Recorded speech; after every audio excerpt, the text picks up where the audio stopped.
Gruber's goal is to study new patients who have never used cannabis.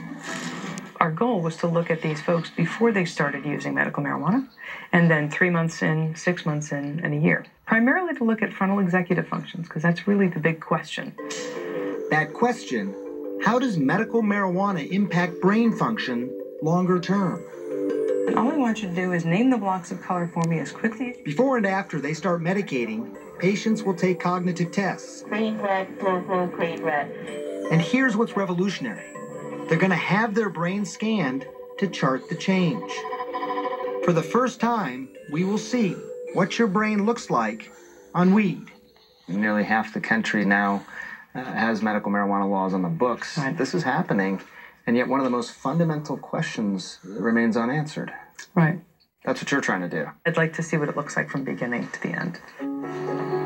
Amelia Taylor. She wants to know as well.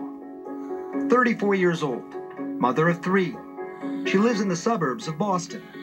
I just pour a little bit in, like that. Amelia is also a daily user of marijuana. Surprised? So were we. How long would that last you then? That would be my dose for the day. She has been using this plant for relief. You see, Amelia, like Sean Kernan, has PTSD. In her case, she was a first-hand witness to an attempted murder of a close friend. I felt like I couldn't breathe. I felt panic. I felt just very afraid. You didn't expect that you'd have this sort of reaction to it. Oh, no, no.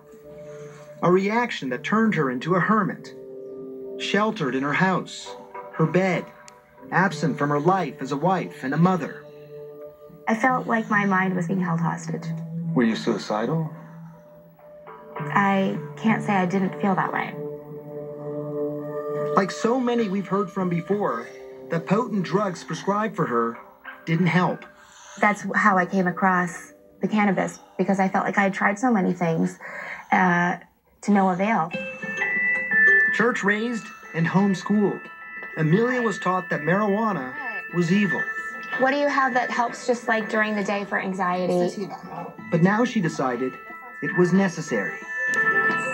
She joined Dr. Gruber's study, Okay, so just like we talked about, we'll do a little bit of setup scanning. knowing they'd monitor her progress. And it gave her the confidence to buy and try cannabis for the first time in the fall of 2014. I felt really relaxed and really happy. I felt like joyful. It was such a weird experience for me because I just hadn't felt that way in a while. And it would only get better. Amelia got her life back. Oh, you were too quick. I just noticed myself breathing during the day, but I wasn't holding my breath. I noticed I was less startled. There'd just be these constant moments of like, wow. And in just a short time, we will take a peek at Amelia's brain to see what cannabis has or has not done and get clues as to why it seems to be helping her PTSD.